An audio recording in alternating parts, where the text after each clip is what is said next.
la préparation de la semaine sécurité des patients. Et donc, on a intitulé, si on peut passer à la diapositive suivante.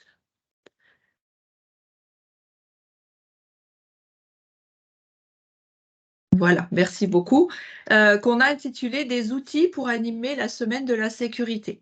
Donc, vous rappelez effectivement que ce webinaire sera enregistré. Et puis, vous aurez la possibilité de poser des questions dans le chat tout au long de la matinée. Voilà, je donne la parole à Madame Beauchamp pour vous présenter le programme. Diapositive suivante, oui. Donc, nous allons faire une introduction. D'abord, Brigitte Lecomte, puis moi.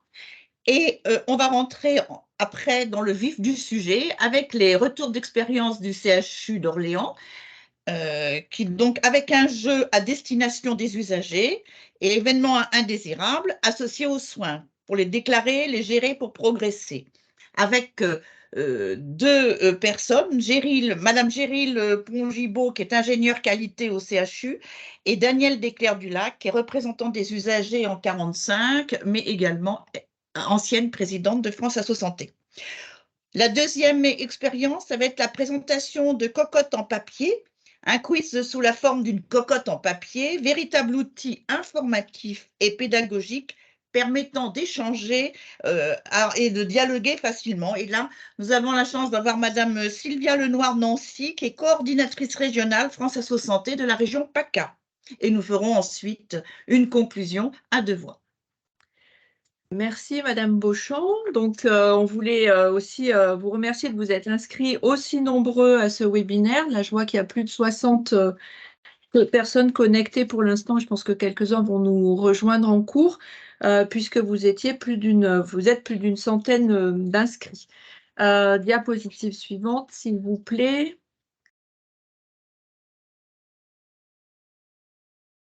Voilà, alors quelques mots pour peut-être ceux qui ne nous connaîtraient pas représenter Caliris. Alors Caliris est une association loi 1901 qui est encore assez récente puisqu'elle a 5 ans d'existence. Et elle a été créée début 2018 avec les fédérations de la région, c'est-à-dire les fédérations dont pour la plupart d'entre vous, vos établissements sont adhérents peut-être de la FHF ou encore de la FHP ou de la FEAP ou FENEAD.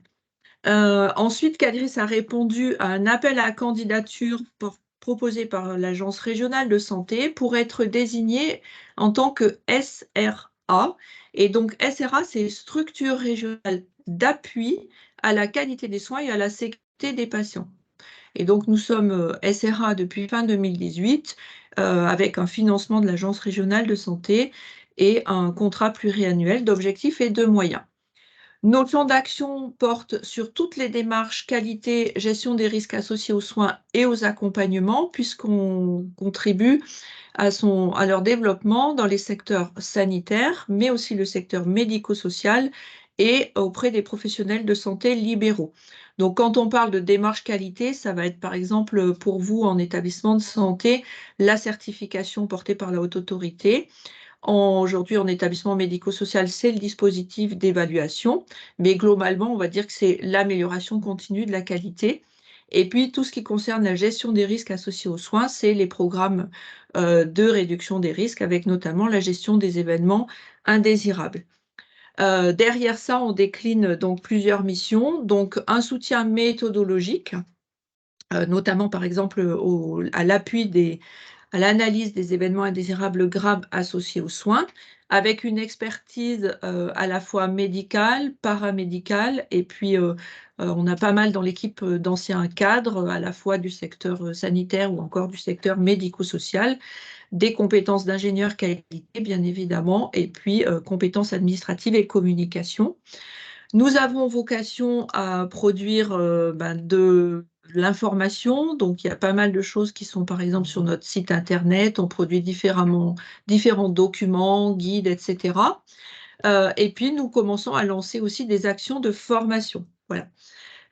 Idéalement, les SRA aussi pourraient contribuer à des travaux de recherche, ce n'est pas tout à fait encore notre cas, on est encore un petit peu petit. Et puis j'ai oublié dans cette diapo les valeurs que porte Caliris vraiment où on tient à être en proximité, en réactivité auprès des établissements, tout en créant un climat de confiance, de bienveillance et d'indépendance.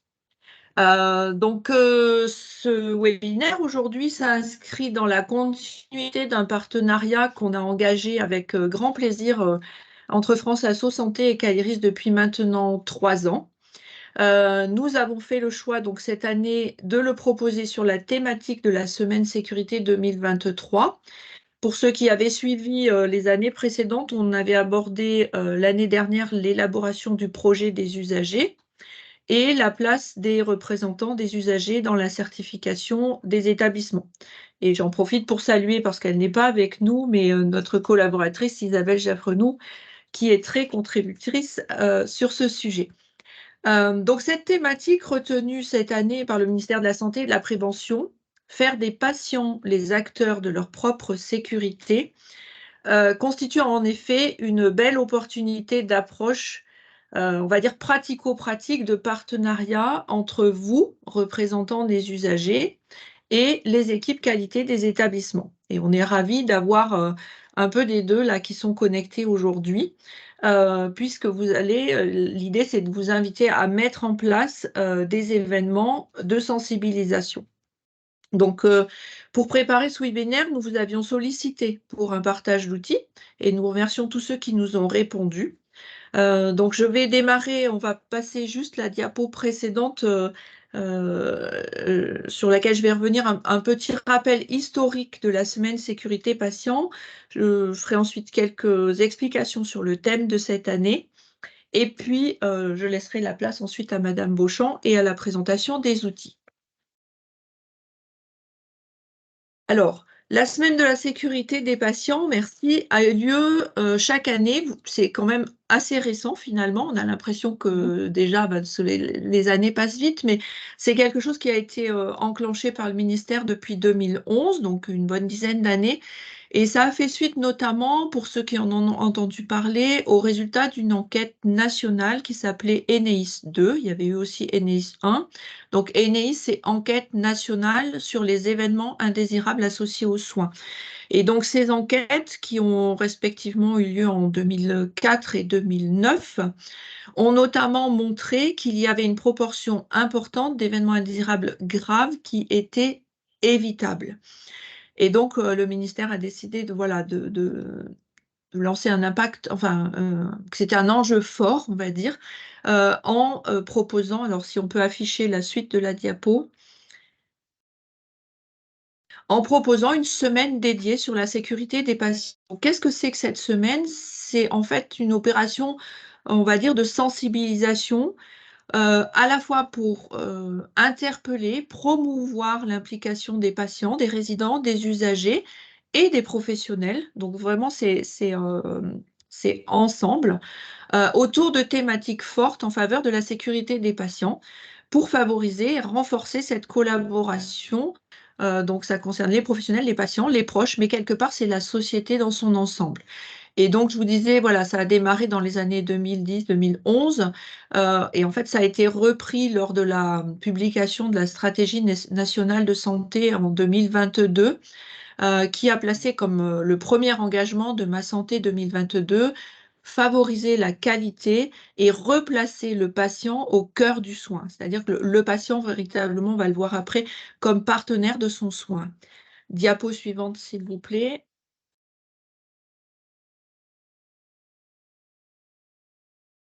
Voilà, donc on a retracé un petit historique. Comme je le disais tout à l'heure, en fait, ça existe depuis à la fois pas si longtemps et en même temps, on en est quand même à plus de 10 éditions. Il nous paraissait intéressant de venir juste reciter les thèmes qui ont fait l'objet de cette semaine sécurité. Donc ça a commencé avec le slogan Ma participation est, en 2012, Ma participation est essentielle pour des soins plus sûrs. Alors c'était sur l'utilisation des médicaments, la douleur, favoriser la communication et aussi l'hygiène des mains, hein, des thématiques bien connues dans les établissements. En 2013, le slogan a légèrement changé. Engageons-nous pour des soins plus sûrs. Mais on était, vous voyez, sur les thématiques. Là est apparue la notion de apprendre de ses erreurs. Et puis aussi, ce qui fait souvent l'objet de difficultés, la préparation de la sortie du patient de l'hôpital. 2014, l'introduction de la notion voilà, par rapport à la sortie, les soins continus entre la ville et l'hôpital. 2015, un enjeu un peu plus, on va dire, large aussi, pour des soins plus sûrs tout au long du parcours, avec le bon patient, le traitement adapté et une information partagée. 2016, on était sur des thématiques là, un peu plus ciblées, infections, les erreurs d'identité, les accidents médicamenteux. Nous pouvons agir pour réduire les événements indésirables associés aux soins. 2017, on revient à la thématique vraiment partenariat, usagers soignants, partenaires pour la sécurité des patients. Ensuite, il y a eu 2 années très focus médicaments antibiotiques. Hein, ça suit aussi un peu les politiques publiques. Donc 2018, les médicaments à bon escient. 2019, les antibiotiques sont précieux, utilisons-les mieux. Et puis 2020, on le sait tous, hein, voilà, ça a été la crise Covid, donc il n'y a pas eu de semaine sécurité. On était en plein Covid. Et d'où le thème de l'année suivante, hein, 2021, risque infectieux, prévenir, protéger, gérer. Voilà, l'actualité. Et puis en 2022, le ministère avait mis l'accent sur les événements indésirables associés aux soins, puisque je vous ai parlé tout à l'heure de l'enquête Eneis. Et en fait, alors là, j'ai un petit... Parce qu'avec la crise Covid, les résultats ont été... Je pense qu'ils sont un petit peu passé pas à la trappe, mais voilà, il n'y a pas eu une publication énorme, mais en tout cas, il y a eu Eneis 3 à l'hôpital qui montre que voilà, la part des événements évitables est toujours importante. Et donc, un, un focus à nouveau sur les événements indésirables associés aux soins, les déclarer, les gérer pour progresser. Voilà la fiche de la semaine sécurité des patients 2023. Donc, elle est disponible sur le site du ministère qui, au fur et à mesure, produit, allez-y voir de temps en temps, parce qu'en fait, ils vont rajouter petit à petit différents documents. Donc, faire des patients les acteurs de leur propre sécurité. Diapositive suivante. Alors, cette année, comme chaque année depuis son instauration, en fait, cette semaine, en général, se tient fin novembre. Donc, on est sur la semaine du 20 au 24 novembre. Et le thème retenu, je ne l'ai pas dit en introduction, c'est celui de la journée mondiale de l'OMS, journée qui, elle, a eu lieu le 17 septembre 2023. Et donc, pourquoi ce thème? Parce qu'en fait, les études ont montré que lorsque les patients sont associés aux soins qu'ils reçoivent, en tant que véritables partenaires de leurs soins, eh ben, les données montrent que leur sécurité, leurs résultats et leur satisfaction se trouvent nettement améliorés. Donc, on invite vraiment à ce que les patients deviennent des membres actifs de l'équipe soignante et contribuent à cette sécurité des soins qui leur sont prodigués et globalement, on va dire, à la sécurité des soins du système de santé dans son ensemble. Donc, qu'est-ce qu'on entend derrière le patient partenaire de son soin? Eh bien sûr, c'est l'information, l'implication sur sa prise en charge, être associé quelque part, c'est être lié, on a un intérêt commun, le patient d'être soigné et l'équipe médicale d'apporter le bon soin. Donc, que l'on soit soigné ou soignant, pardon, euh, la mobilisation de tous est décisive pour que d'année en année, on incite vraiment les acteurs à s'engager davantage dans une démarche de sécurité maximale, de qualité, de coordination des soins. Et j'allais dire que tout le monde y trouve son intérêt. On dit les patients, mais quelque part pour les professionnels aussi, parce que souvent on parle de deuxième victime aussi pour les professionnels quand il se passe quelque chose. Diapositive suivante, merci. Alors, pour ceux qui seraient intéressés, je vous invite à aller sur le site de l'OMS. Il y a vraiment beaucoup d'explications sur cet enjeu-là. J'en ai retenu un petit peu, voilà, en une diapositive, quelques éléments essentiels. Alors, l'OMS s'adresse bien sûr au monde entier, on va dire peut-être que en France, c'est des enjeux qui sont portés depuis quelque temps maintenant. Mais voilà, il appelle vraiment tous les acteurs à prendre les mesures nécessaires pour que les patients participent à l'élaboration des politiques et soient représentés dans les structures de gouvernance, ce qui est aujourd'hui le cas hein, en France, mais bien sûr, ça mérite d'être renforcé, prennent part à la conception conjointe des stratégies de sécurité et jouent un rôle actif, participent aux soins qu'ils reçoivent. Et donc pour ça, c'est possible si on offre bien sûr aux patients cette possibilité, ainsi qu'à leurs familles et aux communautés. Donc qu'est-ce qu'on doit leur offrir? D'une part, la possibilité de faire entendre leur voix. Et je crois que derrière moi, on a mis la voix des usagers quelque part, ou c'est peut-être pas sur celui-là. Ça devait être dans la pièce d'à côté. Ou en face. Ah oui, c'est en face. Une fois pour tous. Voilà, je savais que je l'avais vu. Et puis, de pouvoir que le patient puisse exprimer ses préoccupations, ses attentes, ses préférences. Et donc, en fait, l'équipe de soins est amenée à interroger aussi le patient pour finalement l'écouter et connaître aussi, connaître ce que veut savoir le patient. Voilà. Donc, cette vision de l'OMS est résumée pour la phrase ci-dessous: pour une plus grande sécurité, un système plus fiable et plus centré aussi sur le patient et pour l'équité. Voilà, je passe la parole à Madame Beauchamp. J'espère que je n'ai pas été trop longue. Bon, maintenant, nous allons donc un petit peu, je vais vous expliquer un peu le cheminement de France Asso Santé. Donc, effectivement, la crise sanitaire du Covid a montré que la santé est une valeur essentielle de notre société et notre système de santé, qui est quand même fragilisé depuis plusieurs décennies, a été mis sous tension et doit évoluer. On a vu ça avec ce qui s'est passé au niveau de la pandémie. Donc, il est urgent de refonder le modèle français d'accès à la santé et de permettre à chacun de devenir acteur de sa santé au sein d'un système solidaire et humaniste. Et c'est tout l'enjeu de la démocratie en santé, un dialogue entre patients, citoyens, les pouvoirs publics, les établissements et les professionnels de santé. C'est ensemble que l'on fait la santé. Alors, on va regarder un petit peu notre histoire au fil du temps. Tout cela commence, enfin, même s'il y a eu des choses auparavant, tout cela commence surtout avec la loi Kouchner du 4 mars 2002 qui va être relative aux droits des malades et à la qualité du système de santé. Plusieurs lois et décrets vont ensuite intervenir, par exemple la loi qui va créer les ARS en 2009, puis le pacte de confiance vers une stratégie nationale de santé qui a donc été présenté par Marisol Touraine. Et enfin, le 26 janvier 2016, qui est donc la loi de modernisation de notre système de protection sociale. Et à partir de là, nous avons eu la possibilité de créer l'UNAS, c'est-à-dire l'Union nationale des associations agréées du système de santé, qui va être le creuset des représentants d'usagers. Diapo suivante. Oui, complète, s'il vous plaît. Elle n'est pas complète. Voilà.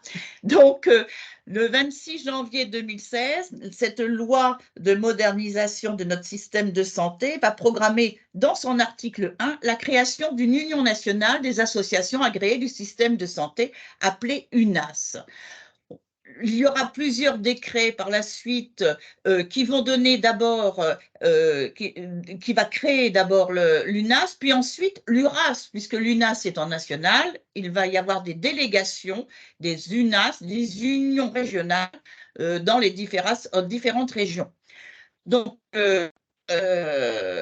nous avons en mars de 2017 une assemblée constitutive avec 72 associations et nationales, donc le CIS, collectif interassociatif sur la santé, qui va se transformer en UNAS.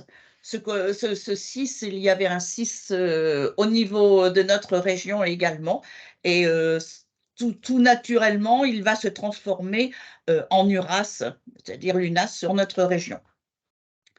En avril, on aura l'arrêté portant l'agrément des statuts de l'UNAS et nous aurons une création de l'URAS Centre Val-de-Loire en juin 2017, puisque notre CIS était déjà était déjà prêt à devenir URAS.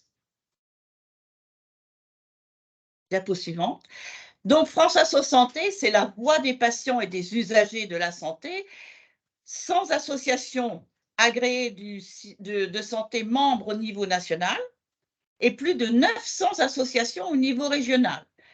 18 délégations régionales en France métropolitaine et en Outre-mer, 15 000 représentants des usagers partout en France. Donc, quelles sont les missions des représentants de l'URAS et de l'UNAS? On doit informer les usagers du système de santé sur leurs droits, former également les représentants des usagers, observer et veiller au bon fonctionnement et à l'équité du système de santé, agir en justice en cas d'atteinte aux droits des usagers et prendre part au débat public et porter des propositions concrètes auprès des acteurs institutionnels et des politiques. Alors, comment ce représentant d'usagers est désigné? Il doit appartenir à une association agréée du système de santé, mais une association qui est vraiment, qui est reconnue, qui a un nombre de membres suffisant pour justement avoir une action effective et réelle dans le domaine de la santé. Le représentant d'usager, c'est un bénévole, mais un bénévole engagé qui va être tenu au secret professionnel, tenu aussi à se former pour justement pouvoir défendre correctement les droits des usagers. Il a pour mission de représenter l'ensemble des usagers et non pas uniquement les adhérents de son association, puisqu'il dépend d'une association agréée du système de santé. Mais il est là pour défendre tout le monde et défendre les intérêts, leurs droits, là où il siège et contribuer à l'amélioration du système de santé.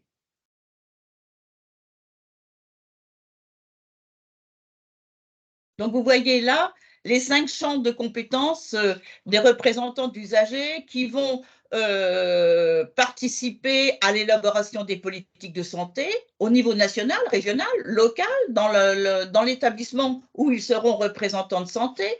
Ils vont contribuer à l'amélioration de la vie quotidienne du patient, faire le lien entre le patient, les patients, les professionnels de santé, toujours dans le respect de ses droits.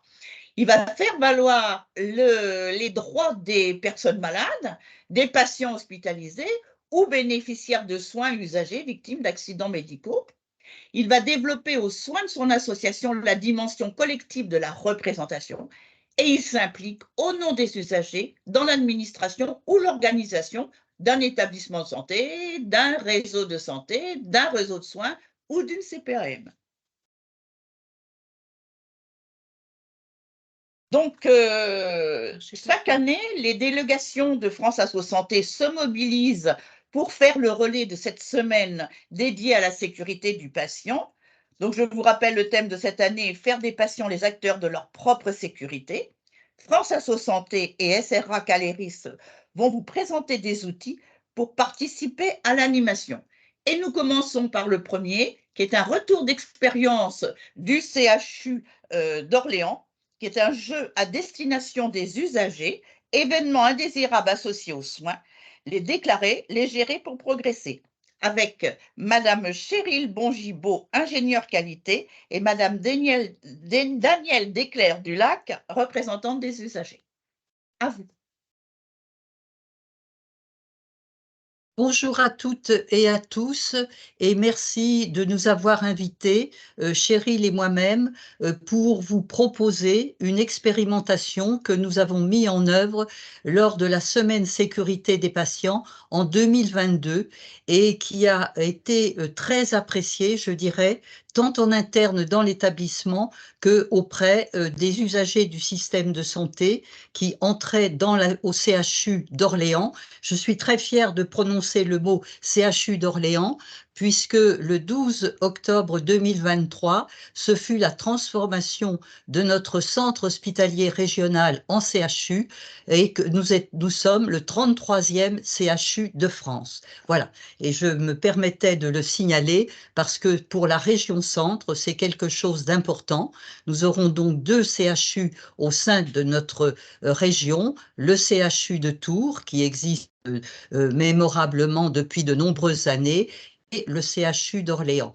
Et comme nous sommes une région très dépourvue au niveau de la démographie médicale, nous aurons également une faculté de médecine accrochée à ce CHU et qui permettra dans notre région de pouvoir pallier le manque de professionnels de santé. Je sais que c'est criant sur l'ensemble de notre territoire, mais nous sommes la dernière région à ce niveau-là, au niveau de la démographie médicale et paramédicale. Je tenais à le dire parce que c'est aussi important pour les représentants d'usagers que nous sommes, parce que notre leitmotiv est bien quand même l'accès aux soins pour tous dans de bonnes conditions. Et lorsqu'on évoque notamment le jeu que nous avions fait sur les événements indésirables graves, c'est véritablement là où le patient peut être un acteur de sa santé.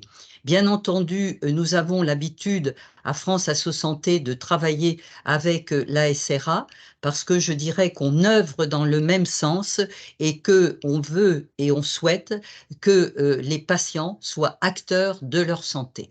Et ça, c'est quelque chose que nous développons, bien sûr, en partenariat avec la SRA et auprès des établissements de santé.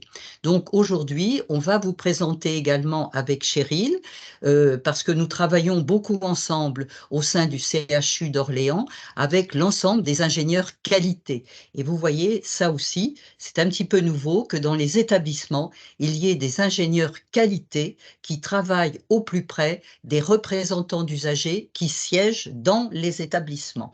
Et nous avons à Orléans, depuis des années, que nous préparons la semaine sécurité du patient et que nous sommes impliqués dès le départ pour la constitution des actions que nous pouvons mener avec les usagers, mais surtout avec les professionnels de santé.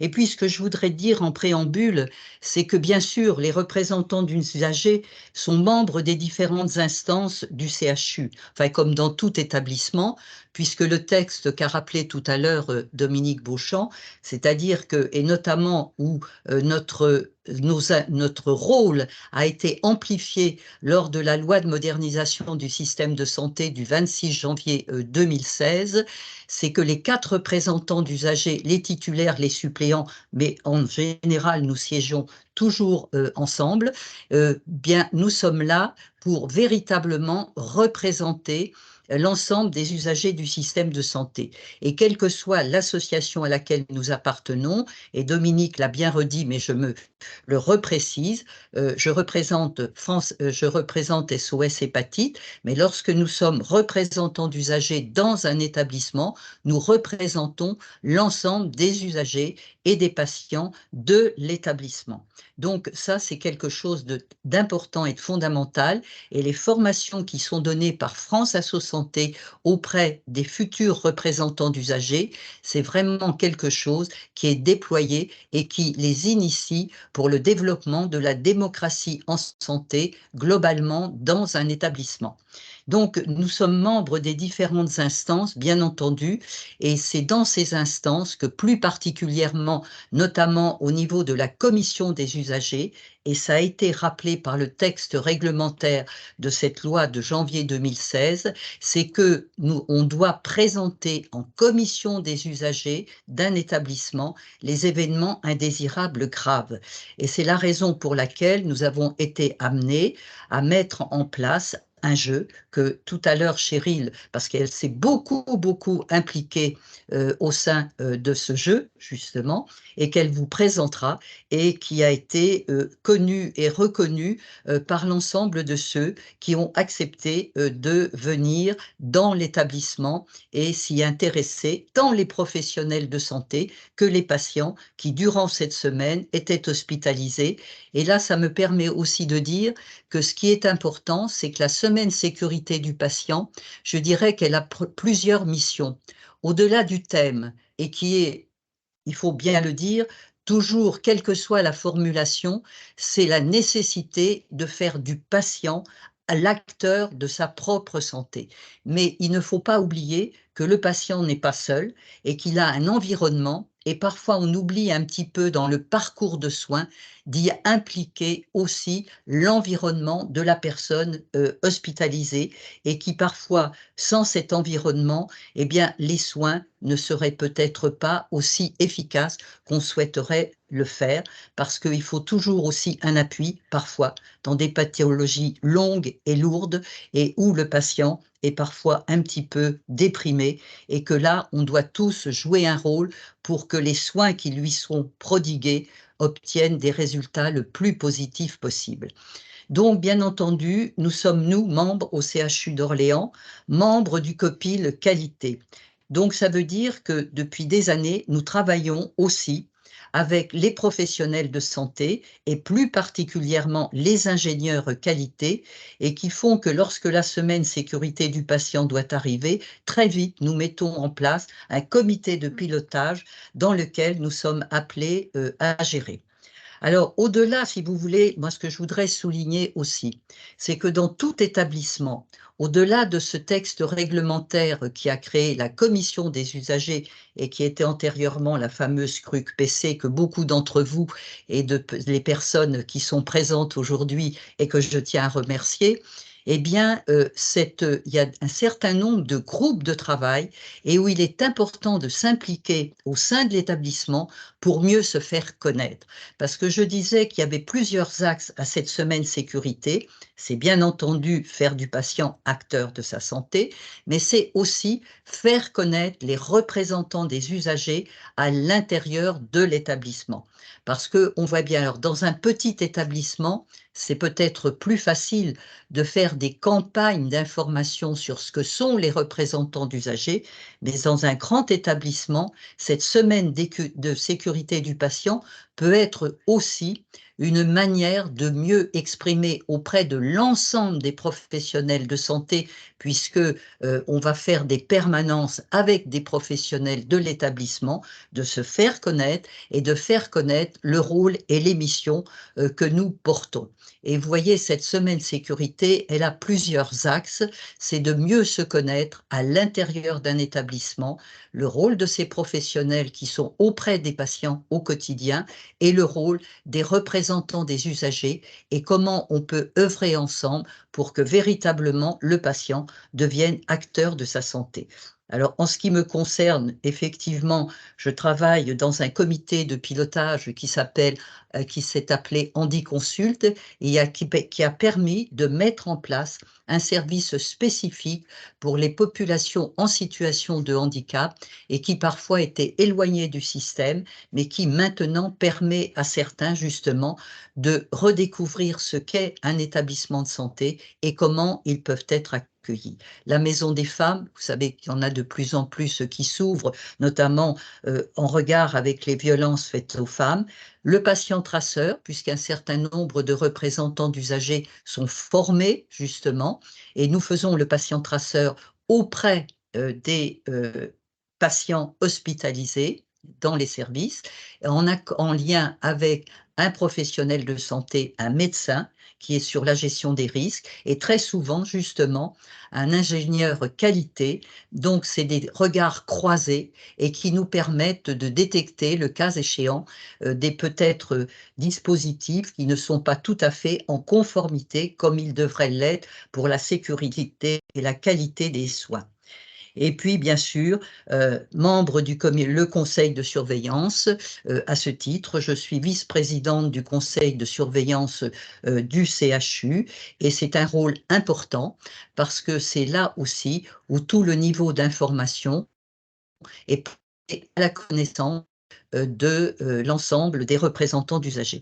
Et je dois dire que là, quel que soit le rôle qu'un des représentants des usagers peut avoir au sein de l'établissement, on se doit, les 4 représentants d'usagers, de travailler en concertation pour partager les informations que les uns ou les autres ont pu obtenir parce qu'ils siègent dans telle ou telle instance. Et ça, je tiens à le dire à tous les représentants d'usagers qui nous écoutent aujourd'hui, c'est que je pense qu'il est aussi important que dans une commission des usagers, et là aussi, ça renforce justement le lien de quelle que soit l'appartenance à une association, mais le fait de bien travailler ensemble pour l'ensemble des usagers du système de santé et notamment dans un établissement. Alors, en ce qui concerne plus particulièrement aujourd'hui notre webinaire, dire bien sûr que nous, dès le départ, que nous avons connaissance de la semaine sécurité du patient. Il est créé un comité de pilotage pour l'organisation de la semaine sécurité des patients et que nous sommes impliqués dans la mise en œuvre des actions. Alors aujourd'hui, pour la prochaine semaine sécurité, nous avons fait 2 réunions de travail depuis début octobre avec les professionnels de santé, notamment les médecins qui sont intégrés dans la gestion des risques, hein, les ingénieurs qualité et également la direction de la gestion justement des risques dans l'ensemble de l'établissement. Donc vous voyez que c'est vraiment en concertation les uns avec les autres qui nous permet de mieux connaître justement les missions et de se faire connaître à l'intérieur d'un établissement. Et donc, en 2022, il y a eu la possibilité justement d'élaborer ce plateau de jeu de questions-réponses à destination des usagers. Donc, bien entendu, vous vous doutez bien qu'avant de le mettre à disposition dans la semaine sécurité des patients, nous l'avons testé auprès de patients qui ont accepté, bien entendu, de jouer le jeu. Et on s'est aperçu qu'effectivement, c'était important. Et on retrouve notamment, mais ça, je vais laisser à Cheryl le soin de vous expliciter parce qu'elle est un peu la pièce maîtresse pour l'élaboration de ce jeu, et bien que là, on s'aperçoit que la méconnaissance des représentants d'usagers et la méconnaissance aussi du rôle que les patients peuvent jouer pour signaler les événements indésirables graves qu'ils rencontrent. Le savent-ils? Ont-ils le droit de le faire? Comment faut-il qu'ils le fassent? Et nous, représentants d'usagers également, nous avons un rôle puisque dans la CDU, avec le texte de 2016, les événements indésirables graves doivent être portés à la connaissance des représentants des usagers lors des CDU, mais ce n'est pas uniquement d'être informé, mais c'est surtout de savoir qu'est-ce qui a été mis en place comme action pour que ça ne se reproduise plus, notamment comme pour les plaintes et réclamations que nous devons examiner dans le cadre des commissions des usagers. Eh bien, je vais passer la parole à Cheryl et qui va vous expliciter ce jeu. Et je tiens à dire que si ce jeu intéresse, nous pouvons tout à fait le diffuser à tous les établissements qui le souhaiteraient. Et je pense que nous avons eu, on vous dira un petit peu comment on l'a présenté et un petit peu les retours que nous avons eus lorsque cette semaine sécurité de 2022.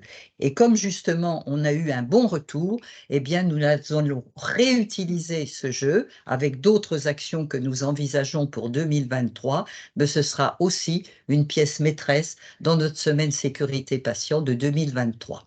Voilà, et moi je suis à votre disposition pour répondre à des questions si vous en avez. Et là, je passe la parole à Cheryl pour qu'elle vous présente ce jeu.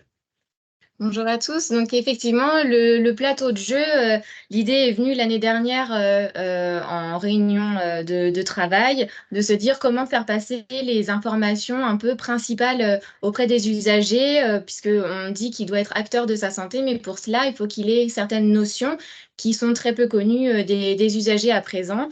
Et le thème central l'année dernière, c'était effectivement la déclaration des événements indésirables. Donc, on est parti de ce thème-là et on a élargi au maximum sur voilà, les notions principales à connaître par les usagers. Et donc, on a élaboré ce plateau de jeu qui était donc à plat sur une table dans le hall d'entrée de l'hôpital. Et on était un binôme avec un représentant des usagers et soit un ingénieur qualité ou un professionnel de santé de l'établissement qui présentait et animait le jeu auprès des usagers. Donc concrètement, on a eu des permanences dans le hall d'entrée de l'établissement qui étaient donc toute la semaine sécurité patient, du lundi au vendredi, le matin de 10h à midi et l'après-midi de 13h à 16h. Donc, on était là à disposition des patients qui pouvaient passer dans le hall et on allait soit un petit peu les chercher parce que des gens seuls au milieu du hall avec un plateau de jeu, ça n'attirait pas forcément les gens. Après, il y en a certains qui étaient curieux de venir jouer et qui sont venus d'emblée. Sinon, il y a quand même une petite démarche d'explication à faire pour les faire venir jusqu'au jeu. Et donc, au total, sur la semaine, on a eu 131 personnes qui ont été sensibilisées, en tout cas qui ont participé complètement à ce jeu, sans compter effectivement les autres personnes qui sont passées, pour lesquelles on a donné aussi des informations dans le hall, puisque ce plateau de jeu est le point un peu central dans le hall, mais il y a également d'autres supports à disposition en parallèle. Donc, ça permettait de faire un petit peu le lien et de passer un certain nombre de messages auprès des usagers. Et on a remarqué qu'on avait un petit pic d'activité le mercredi et le vendredi. Après, ça dépend effectivement le mercredi peut-être parce que les gens travaillent moins et du coup prennent plus de rendez-vous à l'hôpital. Et puis, ça dépend aussi des binômes qui étaient dans le hall, qui avaient plus ou moins de facilité à faire venir les gens. Et le vendredi, il y a un peu moins de fréquentation aussi. Donc, si on peut passer du coup à la diapo suivante, s'il vous plaît. Donc, voilà comment se présente le plateau de jeu. Donc, l'idée, c'était d'avoir un plateau de jeu très simple, qui soit facile à utiliser, même si on accompagnait les usagers à l'utilisation du jeu. On a voulu quelque chose de suffisamment simple, mais d'assez complet aussi pour faire passer voilà, les thématiques principales. Donc, vous l'avez affiché derrière, donc pour que ce soit un peu plus visuel. Je vais vous montrer comment ça se passait. Donc, vous avez le plateau de jeu là avec 6 cases à questions. Et là où vous avez les cases A et B, en fait, on avait des petites cartes comme ça sur lesquelles on a les propositions de réponse. Donc, concrètement, sur le plateau de jeu, on se mettait directement avec les petites cartes en proposition de réponse. Donc, on pouvait présenter la question. Par exemple, sur la première, on demandait au patient, est-ce que vous savez ce qu'est un événement indésirable associé aux soins? Et du coup, il avait donc 2 propositions de réponse à travers les 2 petites cartes. Donc, soit on lui proposait comme réponse que c'est un événement qui est non souhaité, un effet inhabituel affectant la santé ou un événement lié à la manipulation ou la consommation d'un produit, d'une substance ou qui est survenu lors d'un acte de soin. Et en deuxième proposition de réponse, il pouvait avoir une insatisfaction du patient concernant la qualité des repas. Donc, il choisissait la réponse qui leur semblait être la bonne. Et en retournant les cartes, il y a le petit code couleur avec bonne réponse ou mauvaise réponse. Et au moment d'avoir la bonne réponse, à ce moment-là, on a des informations complémentaires qu'on peut leur donner. Pour ça, on a soit des flyers à disposition à côté qui leur donnent une information plus complète, ou soit directement sur les petites cartes au dos. Donc, il y a le pouce vert qui dit que c'est la bonne réponse. Et sur certaines cartes, on a des compléments d'information qui permettent d'avoir voilà, une information un peu plus élaborée sur leur proposition de réponse. Donc, si on balaye rapidement l'ensemble des questions du jeu. Donc, il y a donc cet événement indésirable. Et une fois qu'on constate un événement indésirable, pour soi, hein, l'usager peut constater un événement indésirable pour lui-même, mais également pour un autre patient. Et à ce moment-là, lui demande qu'est-ce qu'il est censé faire. Donc, soit les 2 propositions de réponse, donc soit il ne dit rien, ou soit il peut déclarer sur une plateforme spécifique, soit lui-même, soit accompagné d'un proche ou d'une association ou d'un professionnel de santé. Et donc, la bonne réponse est donc celle-ci. Et donc, au dos, on leur a mis le lien vers le site internet sur lequel ils peuvent faire la déclaration. Ensuite, on a un pavé sur les représentants des usagers qui sont des bénévoles disponibles au niveau de l'établissement et on leur proposait 2 propositions de réponse pour savoir à quoi, dans quelles circonstances ils peuvent faire appel aux représentants des usagers. Donc, ça permet de faire aussi passer des messages sur ce que sont les représentants des usagers et quelles sont leurs principales missions. Donc, on leur proposait 2 propositions de réponse. Soit les représentants des usagers sont là pour renseigner les documents administratifs à la place de l'usager et gérer les démarches à l'hôpital. ou soit ils sont là pour être à l'écoute de l'usager et veiller au respect de leurs droits. Et on leur dit que les représentants des usagers peuvent être contactés directement. Donc du coup, voilà. Au dos de la petite carte, il y a aussi un complément d'information sur les rôles et missions des représentants des usagers. Et à côté de ça, on a également un flyer qui décrit encore plus précisément les rôles et missions. Donc, du coup, voilà, on peut discuter. Ça amène vraiment la discussion avec les patients qui participent au jeu, puisque bah, les réponses amènent d'autres questions de leur part et ainsi de suite. Donc, ça permet d'amener vraiment une discussion au-delà du jeu avec les cartes seules. Ensuite, on a une question sur au cours ou à la suite du séjour à l'hôpital, le patient peut s'exprimer sur son expérience et ressenti, qu'il soit bon ou mauvais pendant le séjour. Donc pour ça, on leur propose 2 propositions de réponse. Soit c'est une observation, une réclamation soumise à la direction de l'hôpital, une enquête de satisfaction remise à la sortie du service, ou encore une enquête de satisfaction qui est adressée par mail après la sortie de l'établissement, ou ils vont directement rendre visite au service juridique de l'établissement. Donc bien sûr, l'idée c'était de leur rappeler qu'effectivement, il y a différents moyens pour eux de s'exprimer auprès de l'établissement à travers les enquêtes de satisfaction, les retours qu'ils peuvent faire à travers les réclamations quand il y a eu des choses qui ne se sont pas très bien passées, etc. Donc, un rappel pour dire que voilà, ils sont au cœur du parcours de santé et ils peuvent eux-mêmes faire remonter des informations sur à la fois ce qui s'est bien passé et ce que l'établissement peut garder et se dire qu'il peut même le déployer ailleurs quand c'est quelque chose de positif dans un secteur et pas dans d'autres. Et à la fois aussi sur des retours négatifs où on se dit que là, il faut améliorer les choses et on prend en considération leurs retours. Et ça permet de leur démontrer aussi que ce qu'ils peuvent nous faire remonter, ça laisse pas lettre morte. C'est toujours pris en considération d'une manière ou d'une autre pour améliorer les choses. Ensuite, on a au cours de mon hospitalisation, si je ne suis pas en état de recevoir l'information et ou d'exprimer ma volonté, soit j'ai une personne de confiance, une personne majeure que j'aurais définie auparavant via un formulaire co-signé qui peut être consulté prioritairement, ou soit l'équipe soignante prendra seule toutes les décisions me concernant. Donc là, l'idée, c'était de faire un rappel sur ce qu'est une personne de confiance, qui peut être cette personne de confiance, comment elle est désignée et quels sont ses rôles en fait, puisque voilà, c'est assez peu connu finalement la personne de confiance, autant la personne à prévenir, ça c'est assez rentré dans les mentalités, mais la personne de confiance et les différences justement avec la personne à prévenir sont assez ambiguës parfois et les usagers n'ont pas forcément ces notions-là. Donc l'idée c'était aussi de leur faire passer ces notions-là. Et nous aussi, on s'est appuyé pour construire le jeu et choisir les thématiques sur les retours des résultats d'indicateurs qu'on peut avoir et les patients traceurs aussi que l'on peut faire. Et cette question-là, typiquement, c'est un retour des patients traceurs où on s'aperçoit que les personnes de confiance sont très peu connues, à la fois des usagers et parfois même des professionnels de santé. Enfin, quoique maintenant, ça va quand même beaucoup mieux, mais on sait qu'il y a eu une période où justement, c'était un peu compliqué de savoir quelle était la différence entre les deux.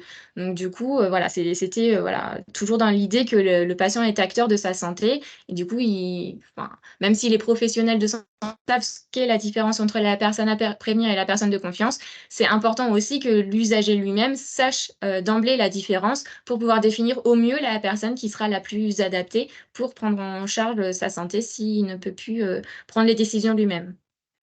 Et la dernière question, c'est sur je donne mon consentement libre et éclairé, soit uniquement dans le cadre d'une intervention chirurgicale ou pour tout acte médical. Et là, c'est une question souvent qui a amené à discussion, puisqu'effectivement, c'est pour tout acte médical, le patient doit être consulté et doit donner son accord. Et du coup, ça, c'est quelque chose enfin, les retours qu'on a eus quand on a fait le jeu, c'est que les patients n'avaient pas forcément cette notion-là que tout au long de leur parcours de soins, ils sont acteurs vraiment tout du long. Donc voilà les principales thématiques qu'on a pu aborder l'année dernière. Et donc du coup, cette année, le thème du patient qui doit être acteur de sa santé est tout à fait adapté aux thématiques qu'on avait sélectionnées l'année dernière. Et comme le jeu a plutôt bien fonctionné et que les usagers étaient assez contents de participer à ce jeu, et on s'est dit qu'on allait le reconduire cette année. Oui, ce que je pourrais. Merci, Cheryl. Effectivement, mais vous voyez qu'il a bien été élaboré en relation avec les représentants d'usagers, parce que quand on évoque s'il y a connaissance des représentants d'usagers, leur rôle, donc ça c'est déjà très important. Également, quand on voit la déclaration des événements indésirables graves, qui est une aussi de nos missions, l'enquête de satisfaction, et ça aussi, on voit bien que le retour des enquêtes de satisfaction, et je pense que tous les RU qui sont peut-être là en train de nous écouter, les pourcentages que l'on a dans les établissements ne sont pas à la hauteur de nos espérances, hein. Et on sait bien que les gens n'osent pas toujours dire les choses qui n'ont pas bien marché, et ça nous permet aussi de leur dire qu'une enquête de satisfaction, alors bien sûr, quand on est satisfait de son passage à l'établissement, dans un établissement de santé, il faut le dire, mais lorsque parfois il y a des défaillances, il faut aussi le signaler pour que ça ne se reproduise pas. Et puis d'autre part, un rôle qu'a bien spécifié Cheryl, c'est la personne de confiance. Et c'est vrai, on le voit bien, nous, représentants d'usagers, parce que c'est souvent des questions qui nous sont posées, et notamment la différence entre la personne de confiance et la personne à prévenir. Et on voit aussi que dans certains services de nos établissements, eh bien, même les professionnels de santé ne sont pas toujours à l'aise pour expliciter, si vous voulez, et aux patients et à son environnement, la différence qu'il y a entre les deux. Et donc, ce jeu pointe également la personne de confiance. Et puis, également, le fait que quel que soit l'acte qui sera pratiqué dans l'établissement, il doit toujours y avoir le consentement du patient. Alors, il y a une question qu'on avait laissée en suspens, c'est volontairement, c'est les directives anticipées, parce que c'est souvent aussi une question qui est posée. Et pour que notre jeu soit complet, il faudra peut-être qu'à un moment, on l'enrichisse avec une question sur ce que sont les directives anticipées. Mais ce qui nous a paru, c'est que déjà, lorsque les gens rentrent dans un établissement de santé, alors que ce soit des soignants, là, qui sont nous, l'hôpital d'Orléans, c'est un immense hall, donc parfois on voit les gens qui se promènent avec leur perfusion, etc. Mais c'est souvent aussi l'environnement et les proches qui viennent rendre visite, qui vont donner quelques minutes, parce que le jeu, vous voyez bien, nécessite quand même un certain temps, hein. Donc, mais cette question-là, on s'était dit qu'il faudrait aussi l'aborder, mais c'était quand même quelque chose de beaucoup plus long, et même avec les professionnels de santé, on a besoin encore de cheminer pour que on puisse intégrer dans notre jeu cette notion des directives anticipées. Voilà un petit peu ce qu'on pouvait vous présenter. Et je dois dire que tous ceux qui ont... Alors, cela nécessite aussi, il faut quand même le dire, que nous allions vers les personnes qui vont, je ne sais pas comment, les unes et les autres, et votre hall d'accueil ou des patients ou de leurs proches, c'est que ça veut dire que l'on va vers. Et vous savez bien qu'on est dans cette notion aujourd'hui du aller vers, mais là, concrètement, lorsqu'on fait une semaine sécurité du patient, et moi je tiens à le dire à tous, c'est une implication très forte. Et ça veut dire que quel que soit le rôle que l'on a dans l'établissement, que ce soit les professionnels de santé, de soignants, les ingénieurs qualité, la direction, les représentants d'usagers, parce que nous, vous voyez, c'est toute cette panoplie-là qui accueille pour la semaine sécurité du patient, il faut véritablement mettre en place ce qu'on appelle le aller vers, parce que sinon, les gens vont passer très rapidement, donc il faut avoir bien sûr une manière d'accueil, hein, et pour leur proposer notamment de venir nous consacrer quelques minutes, donc leur expliciter déjà au départ. Et on a bien vu que, bon, ben, parfois certains, on comprend bien, hein, ils ont une heure de consultation, ils ont une heure de vérification pour un soin, etc. Des gens qui peuvent avoir d'autres obligations, mais leur expliquer en 2 mots, hein, et on arrive à avoir quand même des personnes, et toutes celles qui ont fait le jeu n'ont pas montré d'impatience, bien au contraire, ont remercié les compléments. Et ce que disait Cheryl, je crois que c'est aussi important, c'est qu'on a des flyers pour différentes thématiques que nous avons et on leur donne. Et même si certains, au bout d'un certain temps, disent « écoutez ça, bon voilà », on comprend bien aussi, hein, on s'adapte aux personnes qui ont accepté de venir voir le jeu et on leur donne quand même quelques flyers explicatifs et ça veut dire qu'il y a un niveau d'information qui est quand même passé et on leur dit la possibilité qu'ils ont de contacter telle ou telle autre personne si à la lecture des documents qu'on leur donne, eh bien, ils souhaitent plus d'informations. Voilà ce que je pouvais ajouter à la présentation de ce jeu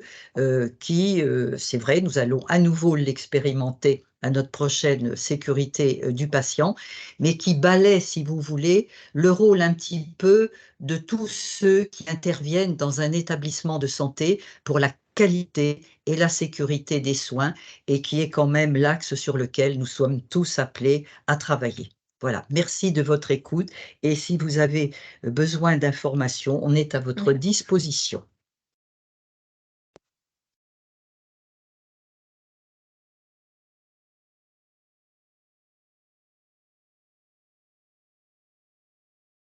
Donc là, vous avez sur le diaporama les petites questions sous forme de cartes que je vous ai lues. Mais c'est vrai que sur le diaporama, on ne se rend pas bien compte du recto verso avec le côté bonne réponse, mauvaise réponse du pouce vert, rouge. Donc au moins, vous les aurez si vous voulez les retrouver. Mais c'était plus simple de le faire directement avec le plateau de jeu derrière.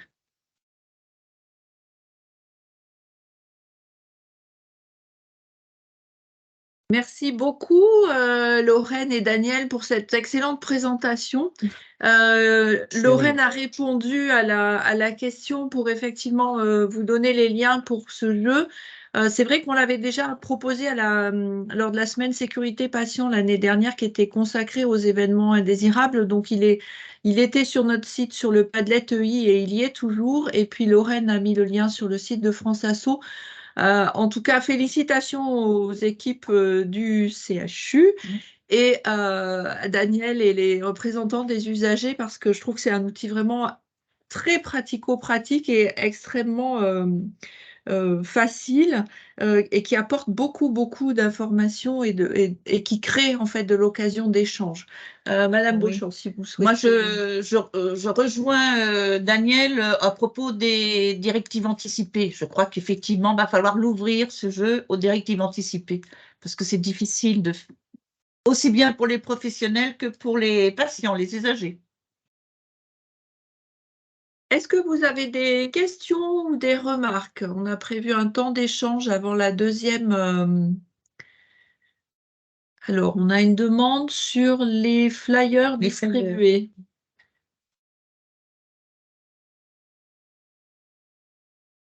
Je sais si Daniel, vous souhaitez répondre. Oui.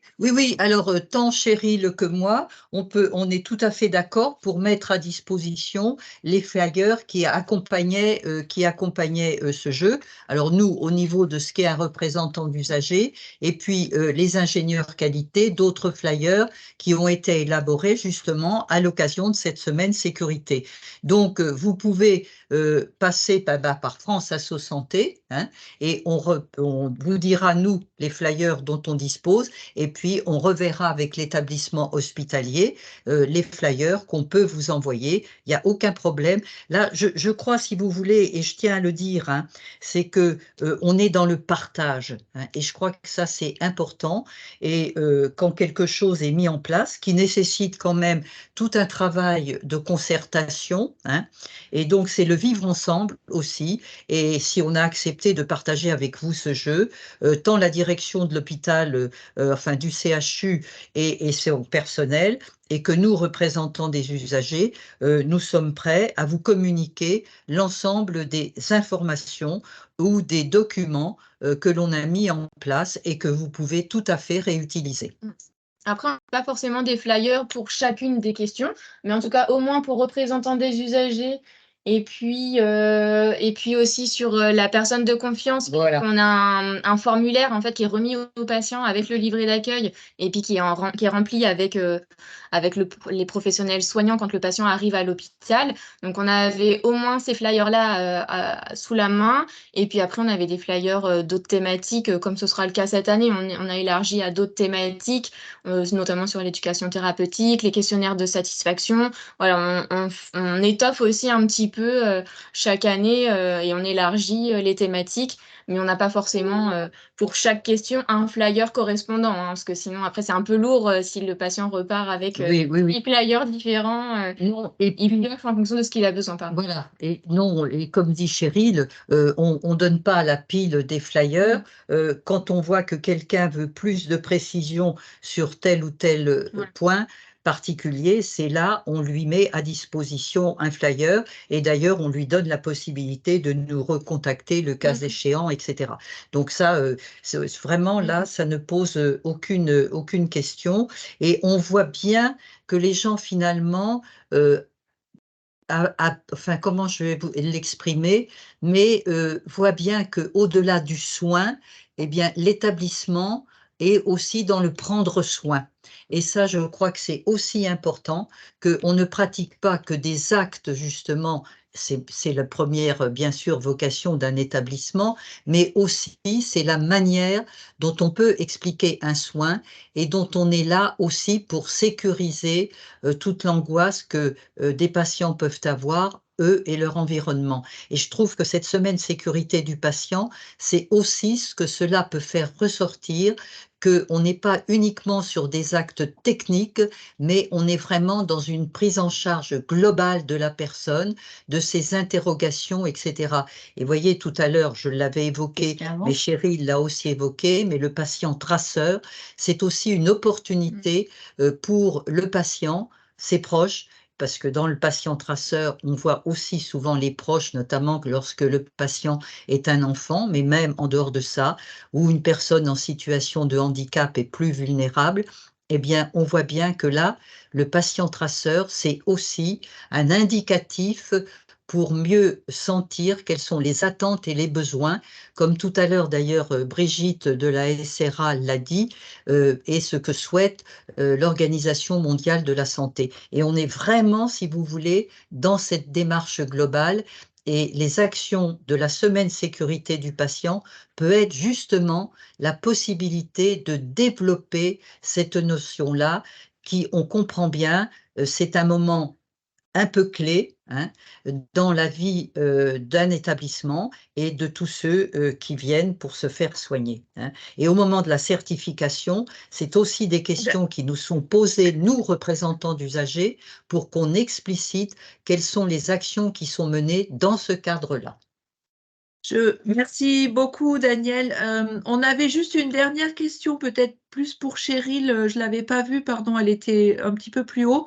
Une question de Madame Sidonie Vandamme qui nous demande comment les remarques sont prises en considération. Est-ce que les réponses et commentaires étaient retranscrites en même temps que le jeu? Voilà, donc juste quelques minutes pour répondre et puis on passera à la présentation du deuxième jeu. Merci. Je comprends pas bien la question, en fait. Alors, je ne sais pas si Madame Vandamme peut la reposer. En fait, je pense que Oui, c'était par rapport dans l'interaction, en fait. Oui, Brigitte, je crois comprendre peut-être rapidement, c'est que si la personne n'a pas donné la bonne réponse, est-ce qu'on lui explicite la bonne réponse? Est-ce que c'est ça que l'interrogation qui a été sollicitée? Je ne sais pas si Madame Vandamme est toujours connectée et si elle peut éventuellement intervenir. Oui. Sinon, ce que je vous propose, c'est que Cheryl, elle se mette éventuellement en contact avec vous. Oui, Le cas échéant. Après, effectivement, enfin, si c'est ce que Madame Desclercq-Dulac disait, on laisse les propositions de réponse aux patients. Enfin, les petites cartes, elles sont installées en fait sur le plateau de jeu face vers le AB. Donc, il a les deux propositions de réponse. Il choisit sa carte pour lui, quelle est la bonne réponse. S'il tourne et qu'il voit que c'est la bonne réponse, donc il met sur le petit carré que vous avez juste au-dessus là. Donc, si c'est la bonne réponse, bah, on peut donner plus de compléments d'information, etc. Après, si c'est la mauvaise réponse, c'est pas grave, on lui explique pourquoi c'est la mauvaise réponse, et puis on lui explique du coup bah, la bonne réponse et on lui donne les mêmes compléments d'information. Donc oui, non, il n'y a aucun souci si c'est. Et puis s'il fait. Si après, oui, s'il y a peut-être plus de retours parce qu'il fait des suggestions ou des choses comme ça, c'est peut-être ça qu'elle a voulu dire. S'il y a des suggestions qui sont faites à ce moment-là, voilà, on en prend note et puis on les fait remonter et puis on agit en conséquence. Je crois qu'il faut qu'on fasse. D'accord. Mais encore un grand merci pour votre Oui, voilà. explication et pour ce Oui. partage. Et donc, on vous propose maintenant de passer à la présentation d'un deuxième jeu. Madame Beauchamp, si vous voulez introduire. Oui, donc c'est cocotte en papier, un quiz sous la forme d'une cocotte en papier, comme on a toutes fait quand on était plus jeune, véritable outil informatif et pédagogique permettant d'échanger et de dialoguer facilement. Et cela va être fait par Madame Sylvia Lenoir-Nancy, qui est coordonnatrice régionale France Asso Santé de PACA. Donc, merci Madame Lenoir d'être avec nous et de nous expliquer votre cocotte en papier. À vous. Merci déjà de votre invitation, parce que c'est vrai que France Asso Santé, c'est une grande famille et on vous fait voyager. Donc voilà, je suis en PACA à Marseille. Et voilà, cette cocotte en papier, je vais vous expliquer un petit peu la genèse de cette cocotte. On a eu en fait, dès le début, très vite, au niveau des représentants des usagers, acteurs associatifs, impliqués et qui souhaitent animer des stands très souvent, une difficulté qu'ils rencontraient, c'est comment rentrer en lien avec les usagers le plus facilement ou avec les professionnels, les faire venir au stand. Et on avait besoin d'un outil qui soit assez ludique, facile à utiliser et qui permette de rentrer en lien facilement, de briser la glace un petit peu. Et on a pensé spontanément, en fait, en réunion d'équipe, avec un petit peu nos discussions, notamment qui tournent des fois autour des petits-enfants, de ce jeu des cocottes en papier. Donc, on a tous en tête cette petite cocotte en papier qui est jamais évidente à plier, mais pour autant, on a essayé de faciliter ça après sur la mise en place d'un schéma. Et on s'est dit, bah, pourquoi pas cette cocotte en papier, ça fait un petit peu replonger dans l'enfance, ça fait toujours sourire. Et pourquoi pas poser des questions, en fait, sur un thème qui peut paraître complexe, sécurité du patient, mais ça peut être d'autres thèmes parce que à l'origine, on l'a fait sur la problématique de l'accès aux soins. Et là, pour les semaines qualité, sécurité du patient, l'année dernière, donc 2022, on a refait cette cocotte sur la thématique sécurité du patient. Donc, là, j'en ai une en exemple, mais vous l'avez aussi en diaporama. Donc, c'est une maquette qui a été pas évidente à construire, hein, parce que donc, vous voyez la taille de la maquette, ça se présente en fait sous une feuille A3 qu'on a fait imprimer. Mais bien entendu, voilà, c'est partageable et utilisable et imprimable après par les établissements sur un format A3 pour que ce soit suffisamment lisible. Donc sur ce format A3, vous avez là ce carré qui est à plier et en dessous, sur la barre d'en bas, il y a le schéma sur comment plier au mieux cette cocotte pour pouvoir l'utiliser. Donc après, rien de plus simple. C'est le fonctionnement de cocotte en papier avec, voilà, sur le fait de rentrer en contact avec les personnes. Choisissez un numéro, voilà, de 1 à 5 par exemple, et puis le mouvement cocotte en papier et choisir la petite image qui va avec. Vous soulevez et vous posez la question qui correspond. On peut passer peut-être à la slide suivante, la question qui correspond. Donc, sur le diapo, vous voyez quelques questions. On ne vous a pas mis les réponses. Mais voilà, c'est par exemple, pourquoi lors d'une hospitalisation, à chaque fois que l'on doit me faire un soin, me demande-t-on mon identité? Là, ça faisait référence à tout ce qui est identito-vigilance. Donc, la réponse, les questions sont courtes, assez simples, vraiment du point de vue d'un usager, d'un patient ou de son proche. Et les réponses sont aussi courtes, le plus simple possible, mais peuvent renvoyer à un outil que vous avez sur un stand, en fait. Notamment les fiches pratiques, voilà, qui sont très, très complètes, ou renvoyer vers une association aussi, qui peut apporter aussi des éléments beaucoup plus construits et techniques, notamment, par exemple, je pense aux infections nosocomiales. Mais ça peut être aussi sur les accidents médicaux, etc. Voilà. Dans ce cas, en fait, vous amenez les personnes à aller se renseigner un peu plus en profondeur sur une question au départ qui est toute simple et assez accessible pour tout le monde. Voilà. Donc la deuxième question, c'était un événement indésirable lié aux soins dits graves. En gros, qu'est-ce que ça veut dire la gravité? Est-ce qu'on la comprend de la même manière aussi, en tant que professionnel ou en tant que patient? Peut-être pas, voilà, il y a des nuances à avoir. Donc certes, ça amène les questionnements, le fait d'avoir une réponse ou pas de réponse, c'est pas gênant, mais ça permet de rompre la glace, de mettre le dialogue et après, d'approfondir soit sur la question, soit aussi sur le rôle des représentants des usagers et cetera.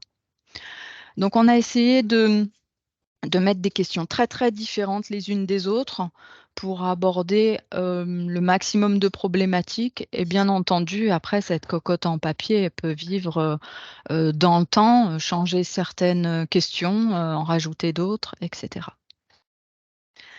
Voilà, globalement. Alors cet outil, nous, on l'utilise là, par exemple, on l'a envoyé à tous les établissements de santé en là sur, les semaines, tous les établissements de santé pour avoir, qu'ils aient au moins un exemple 4 exemplaires, un par ARU, pour leur établissement.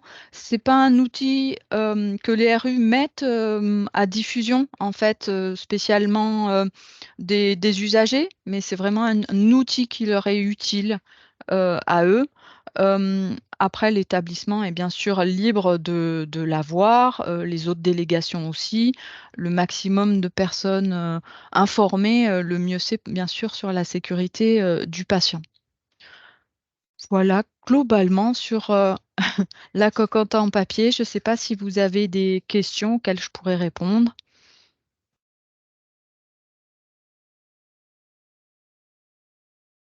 Alors, s'il n'y a pas de questions, moi j'en ai une pour vous. Ouais. Il a été testé, enfin vous l'avez utilisé dans beaucoup d'établissements dans la région PACA. Comment il a été accueilli? Alors, on avait déjà eu la cocotte, qui a été faite, sur, l'accès aux soins, c'était en 2020 déjà, 2021, donc c'était sur une période de crise, c'était pas évident. Mais finalement assez utile parce que ça remplaçait les gants un petit peu, hein, il y avait pas de de toucher, donc c'était pas mal. Donc ils connaissaient déjà, hein, les représentants des usagers pour les journées européennes des droits en santé, donc ils avaient déjà cet usage-là.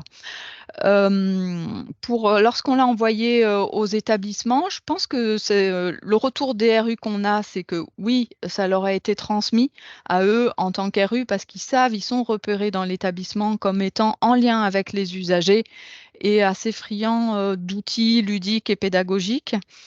Ce qu'on a comme retour de la part aussi des établissements, c'est que ça a été aussi utile pour les professionnels. Hem, l'utiliser en lien, eux, avec les patients. Voilà, c'est pas que utile seulement aux représentants des usagers. Donc ça, c'est le premier retour. On a, au moment des journées européennes des droits en santé, on met à disposition de la doc, donc c'est vrai qu'ils nous en demandent, quand même en stock. Alors c'est vrai que ça a un coût quand même d'impression au niveau de France Asso, donc on ne peut pas en distribuer. Lorsqu'un établissement nous en demande 100, on n'a pas ces capacités, de production aussi importantes, mais pour autant le fait d'avoir le fichier à disposition, eux, après, peuvent, l'imprimer. Voilà, au format A3. Très bien, merci, hein. C'est ce qu'on se disait avec Madame Beauchamp, effectivement, que l'outil devait être utile aussi aux professionnels. Il y a juste une petite question dans le chat, mais je pense que Lorraine y répondra aussi. C'est où est-ce qu'on peut se procurer la trame? Si vous en êtes d'accord, je pense qu'on la proposera sur notre site respectif. Enfin, ça a été vu entre vous, j'imagine. Ok, Oui, c'est oui, bien parfait. sûr, ça Lorraine, m'avait, posé la question bien en amont et bien entendu, c'est partageable, utilisable, par tout le monde. Ok, Au merci à contraire, vous. merci à vous. Est-ce qu'il y a d'autres questions que j'aurais pas vues dans le chat? Je Ben, pense c'était la pas. dernière, hein. Très bien. Madame Beauchamp, peut-être on a quelques mots de conclusion, si Voilà. vous le souhaitez. Donc, je voudrais d'abord remercier tous les intervenants et également les participants qui tous, et ceux sont très nombreux dans ce webinaire. Et je n'oublie pas les salariés de la délégation qui ont œuvré à la réalisation de ce webinaire. Donc, France Asso Santé reste disponible pour accompagner les représentants d'usagers. ressources disponibles sur nos sites internet, extranet, documentation, Kakemono à disposition. Se tient à la disposition des rues également pour leur parcours de formation, pour les accompagner tout au long de leur mandat. Ne pas hésiter à nous solliciter pour toute interrogation. La semaine de sécurité des patients est un moment fort de sensibilisation aux enjeux de la qualité et de la sécurité des soins. Nous encourageons les représentants d'usagers et remercions tous ceux qui souhaiteront s'impliquer aux côtés des professionnels dans le cadre de cette action au bénéfice des usagers du système de santé. La parole et l'expérience de l'usager sont précieuses. Elles sont source d'amélioration des pratiques. Merci à tous et à bientôt. Merci beaucoup, Madame Beauchamp. Alors, juste pour vous préciser, ne quittez pas encore tout de suite. On est très content que vous soyez presque tous restés jusqu'au bout et on va afficher un petit sondage pour nous permettre à nous aussi d'évaluer si vous avez apprécié ce webinaire et comment on peut nous-mêmes s'améliorer. Voilà, donc le sondage va apparaître et on vous laisse cocher. Moi, je voulais juste compléter pour bien évidemment remercier moi aussi tous ceux qui ont contribué à la bonne réalisation de ce webinaire. J'étais ravie d'être dans les locaux de France Asso Santé. Et puis, les personnes qui sont venues donc témoigner pour ces deux outils et les partager. Je voulais vous rappeler aussi que dans le cadre de la semaine sécurité patient, Caliris a lancé un challenge sur les événements indésirables associés aux soins. Vous avez la possibilité, si ce n'est pas encore fait, de vous inscrire. Donc, c'est un challenge national qui est porté par la fédération de toutes les SRA. Et donc, il a pour but à renforcer, on va dire, la déclaration en interne établissement et puis comment derrière on analyse un événement et comment on va mettre en place un plan d'action. Et c'est aussi l'occasion, lors de l'analyse, enfin la déclaration et l'analyse de ces événements indésirables, et vous voyez que ça fait du lien avec le jeu qui a été présenté par le CHU d'Orléans, c'est aussi l'occasion d'associer la parole et le témoignage du patient par rapport à ce qui s'est passé lors de cet événement. Et puis, dernière information que je voulais vous donner, elle n'est pas très visible sur le site du ministère, mais en fait, dans le cadre donc, de la journée mondiale sécurité du patient et de la semaine sécurité patient, l'OMS en fait appelle à coordonner les actions et donc le ministère a pris la décision qu'à partir de l'année 2024, la semaine sécurité patient aura lieu la même semaine que la journée sécurité patient de l'OMS. Donc ça veut dire pour vous qui anticipez et pour nous aussi qui accompagnons, ça aurait vraisemblablement lieu mi-septembre 2024. Donc, je pense qu'on sera aussi vigilant à demander, enfin, je crois que l'OMS communique assez tôt, mais à demander aussi à ce que le ministère communique assez en amont, parce que bien évidemment, septembre, c'est juste après la période estivale, donc pour permettre d'anticiper plus. Voilà, c'était l'information qu'on souhaitait vous donner. Je crois qu'il y a juste une dernière slide, le temps que vous remplissiez les sondages. En tout cas, vous dire qu'on a été ravis de co-animer ce webinaire avec vous, qu'on vous souhaite bien évidemment une très bonne semaine sécurité patient, avec beaucoup de temps d'échange, et puis que d'ici là, on reste à votre disposition, que ce soit chez Caliris ou France Asso, pour toute question complémentaire. Je vérifie juste s'il n'y a pas un commentaire ou une question dans le chat. On finit un petit peu plus tôt, donc c'est très bien, ça libère tout le monde au cas où. Merci en tout cas de vos réponses. Très bien. Et on vous souhaite une bonne continuation, une bonne journée. Au revoir. À bientôt. Au revoir.